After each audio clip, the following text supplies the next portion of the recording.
Hi hello welcome to రాకుక్కర్ and vlogs and welcome back to dear Sakhi. Hi dear Sakhi, ఎలా ఉన్నారు మీరందరూ? ఈరోజు మనం మాట్లాడుకునే మోస్ట్ ఇంపార్టెంట్ టాపిక్ జడ్జ్మెంటల్. అదే ఈజీగా జడ్జ్ చేసేస్తారు కదా, అలాంటి వాళ్ళ గురించి అనమాట.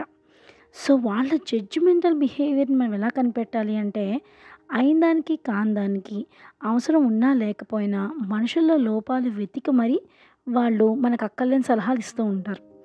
సో ఇలాంటి వాళ్ళని మనం ఎలా గుర్తించాలి? అసలు వాళ్ళు అలా ఎందుకు అయ్యారు అంటే, వాళ్ళలో ఉన్న బిహేవియరల్ చేంజెస్ వాళ్ళు గమనించుకోక, వాళ్ళల్లో ఉన్న లోపాలని వాళ్ళు సవరించుకోక, పక్క వాళ్ళ మీద పడి ప్రతిదానికి ఏదో ఒక నెగెటివ్ పాయింట్‌ని బయటికి లాగుతూ ఉంటారు. సో మెయిన్ రీజన్ అయితే జెలస్. వాళ్ళు సాధించలేనిది ఇంకొకళ్ళు సాధించారని బాధ, కోపం, ఉద్రేకం ఇలాంటి ఫీలింగ్స్‌తో చాలా కన్‌ఫ్యూజన్ స్టేట్‌లో అవతల వాళ్ళని ఈజీగా జడ్జ్ చేసేస్తారు. తర్వాత వాళ్ళ కొన్ని ఇన్‌సెక్యూరిటీస్‌ని కప్పిపుచ్చుకోవడానికి కూడా పక్క వాళ్ళని టార్గెట్ చేస్తారు. ఇంక వాళ్ళ లో సెల్ఫ్ ఎస్టీమ్, వాళ్ళ మీద వాళ్ళకి నమ్మకం ఉండదు కానీ పక్క వాళ్ళ మీద మాత్రం ఎప్పుడూ పడేడుస్తూ ఉంటారు. ఇంకా వాళ్ళ అప్బ్రింగింగ్ అంటే చిన్నప్పటి నుంచి పెరిగిన వాతావరణం, తర్వాత వాళ్ళకున్న యాంగర్ ఇష్యూస్ని బట్టి వాళ్ళు వాళ్ళ పాయింట్ ఆఫ్ వ్యూలో మాత్రమే యాక్సెప్ట్ చేస్తారు. సో ఇలాంటి వాళ్ళని కంట్రోల్ చేయడం ఎలా? If you are strong hearted గట్టిగా రిప్లై ఇవ్వడమే. If you are soft hearted stay away. ఇలాంటి వాళ్ళు మన లైఫ్లో చాలామంది ఉంటారు కదా. కొత్తగా అయితే ఇది నేనేం చెప్పట్లేదు, మనందరం రెగ్యులర్ బేసిస్లో ఇలాంటి వాళ్ళని చూస్తూనే ఉంటాం.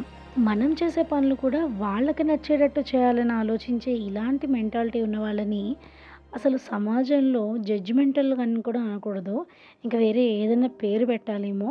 ఎందుకంటే ప్రతిదీ వాళ్ళ పాయింట్ ఆఫ్ వ్యూలో మాత్రమే ఆలోచించి పక్క వాళ్ళ ఎమోషన్స్తో కానీ కండిషన్స్తో కానీ ఏ మాత్రం సంబంధం లేకుండా టక్కన ఒక మాట విసిరేస్తూ ఉంటారు కదా.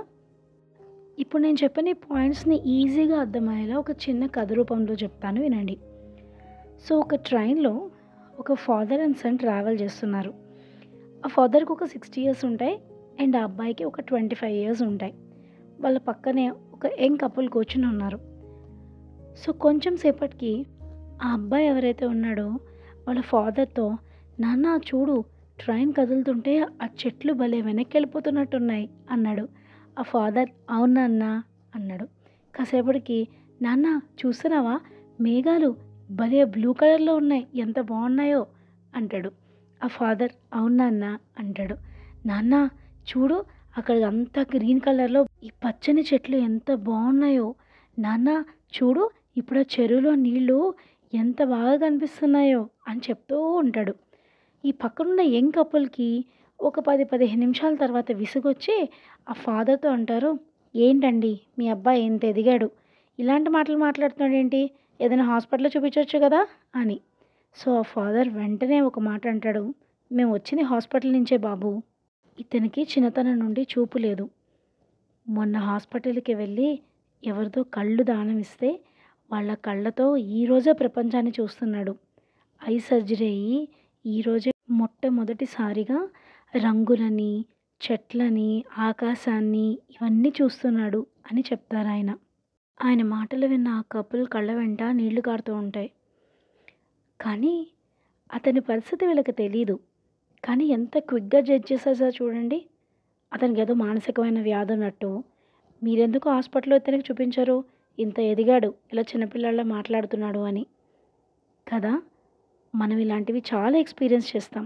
భగవంతుడి సృష్టిలో ఎన్నో కోట్ల జంతువులు, జీవులు, జలచరాలు, చాలా చాలా రకాల క్రియేచర్స్ ఉన్నా కూడా మాట్లాడే శక్తిని, భావాన్ని వ్యక్తపరిచే శక్తిని భగవంతుడు ఒక్క మనిషికి మాత్రమే ఇచ్చాడు.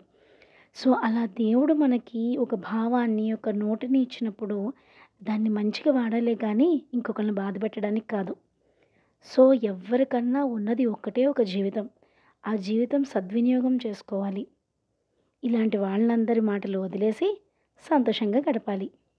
Thank you.